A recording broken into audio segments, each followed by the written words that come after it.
ఒక అమ్మాయి ఒక అబ్బాయి ప్రేమలో పడ్డారంట. ఇది చాలా సహజమే, అంటే ప్రేమ అనేది చాలా సహజమే, అక్కడక్కడ జరుగుతున్నాయి కాబట్టి ఇది సహజమే. కానీ పెళ్లి చేసుకోకుండానే ఆ అమ్మాయి గర్భవతి అయిందంట. అయితే ఆ అమ్మాయి గర్భవతి అయితే 9 నెలలు నిండాయంట. ఒక అబ్బాయికి జన్మనిచ్చింది. ఆ అమ్మాయికి ఒక అబ్బాయి పుట్టాడు. ఆ అబ్బాయి పుట్టినాక ఆ గ్రామస్తులంతాను ఆమెకి దగ్గర బంధువులు గ్రామస్తులంతా కూడా ఇదేంటి అన్యాయం, పెళ్లి అవ్వకుండానే గర్భవతి అయింది. గర్భవతి అయింది కాక ఇంకా బిడ్డకి తల్లి అయింది. ఆ తండ్రి ఎవరు అని కొనుక్కోవడానికి ఆ అమ్మాయిని ఎదిరించి అడిగారంట.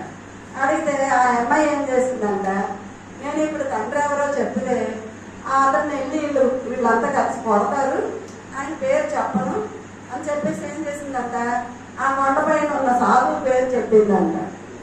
అదిగో ఆ కొండపైన ఉన్నారు, ఆ సాధువే నా గర్భానికి కారణం అని చెప్పిందంట. చెప్తే ఈ గ్రామస్తులంతా కొండపైకి వెళ్ళి ఆ సాధువుకి, ఆ తపస్సులో ఉన్న ధ్యానంలో ఉన్న సాధువుకి లేపి, మరి ఏమయ్యా ఇదో ఈ అమ్మాయి గర్భం రావడానికి కారణం నువ్వేనంట కదా, ఎందుకు ఇలా చేసావు, ఇంత పాపం పని అని చెప్పేసి అడిగారంట. అడిగితే ఆ సాధువు అన్నాడంట, ఆ అమ్మాయి నేను అలా చేశానని చెప్పింది కదా, బాగానే చెప్పింది, కరెక్టే చెప్పింది అని చెప్పాడంట. అయితే అది చెప్పడం కరెక్టే అన్నారంట.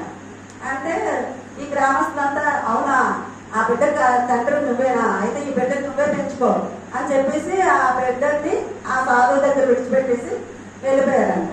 వెళ్ళిపోతే ఈ అమ్మాయి ఏం చేసిందంట, వేరే గ్రామం వెళ్ళిపోయిందంట. వేరే గ్రామం వెళ్ళిపోయి బ్రతుకుతుంది. ఈ అబ్బాయి కూడా ఆ గ్రామం వెళ్ళిపోయి వీళ్ళిద్దరూ పెళ్లి చేసుకొని సంసారం గడుపుతున్నారు, సంసార జీవనం గడుపుతున్నారు. కొన్నాళ్ళు అయ్యేసరికి ఆమెకు మరి సంతానం కలగలేదు. సంతానం కలగకపోతే ఈ పుట్టిన బిడ్డ సాధువు దగ్గర విడిచిపెట్టేశారు కదా, ఆ బిడ్డ మీద మనసు పుట్టింది, నా కొడుకు నాకు కావాలి అని మనసు పుట్టిందంట. అప్పటికే 14 సంవత్సరాలు అయిపోయాను. ఆ సాధువు దగ్గర నిక్షేపంలో ఉన్నాడంట అబ్బాయి, చాలా బాగా పెరుగుతున్నాడు అక్కడ. అయితే అప్పుడు ఈ అమ్మాయికి నాకు నా కొడుకు కావాలి అని అనిపించిందంట. అప్పుడు మళ్ళీ సొంత గ్రామంకి వచ్చి మళ్ళీ ప్రజలందరినీ కూడగట్టి, నా కొడుకు నేను ఇలాగా నాడు తప్పు చేశాను, నాది తప్పు అయిపోయింది, నేను ఆ సాధువు మీద నింద మోపాను, ఆయన దగ్గర ఉన్న బిడ్డ నా బిడ్డే, ఇదిగో ఈయనకే పుట్టాడు అని చెప్పేసి తండ్రిని చూపించిందని. చూపించితే అయ్యయ్యో నువ్వు తప్పు చేసింది కదా, మాతో కూడా తప్పు చేయించావు, మేము ఆ సాధువుకి అందరము కొట్టాము, తిట్టాము, తన్నాము, ఆ బిడ్డను కూడా అప్పగించాము, అయినా సరే ఆ సాధువు నా బిడ్డ కాదు అనలేదు అని యోగి పొంగోడు అనమాట. అంటే నిష్కామ కర్మ చేసిన మనిషి. అయితే అప్పుడు వీళ్ళంతా కలిసి మళ్ళీ వెళ్ళారండి కొండపైకి. వెళ్ళి నాయన మాది తప్పు అయిపోయింది, నిన్ను కొట్టాము తిట్టాము, ఆ బిడ్డ నీ బిడ్డ కాదంట కదా, ఇగో వీళ్ళు ఇద్దరు ఈ అబ్బాయికి పుట్టాడంట కదా, వాళ్ళ బిడ్డ వాళ్ళకి ఇచ్చేయండి. ఓహో ఆ అమ్మాయి అలా చెప్పిందా, సరే అయితే మంచిగానే చెప్పింది అని అన్నారంట ఆ సాధువు. చెప్పేసి ఆ బిడ్డని ఇచ్చేసారంట.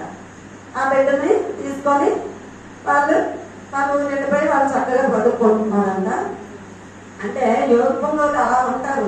అంటే వాళ్ళు తప్పు చేయకపోయినా తప్పు వాళ్ళ మీద పడేటప్పుడు తొనకకుండా వెనకకుండా, అరే నేను తప్పు చేయలేదు అంటే అవుతుంది కదా, నేను తప్పు చేయలేదు, నన్ను ఎందుకు కొడుతున్నారు, నన్ను ఎందుకు తిడుతున్నారు అని అడగలేదు.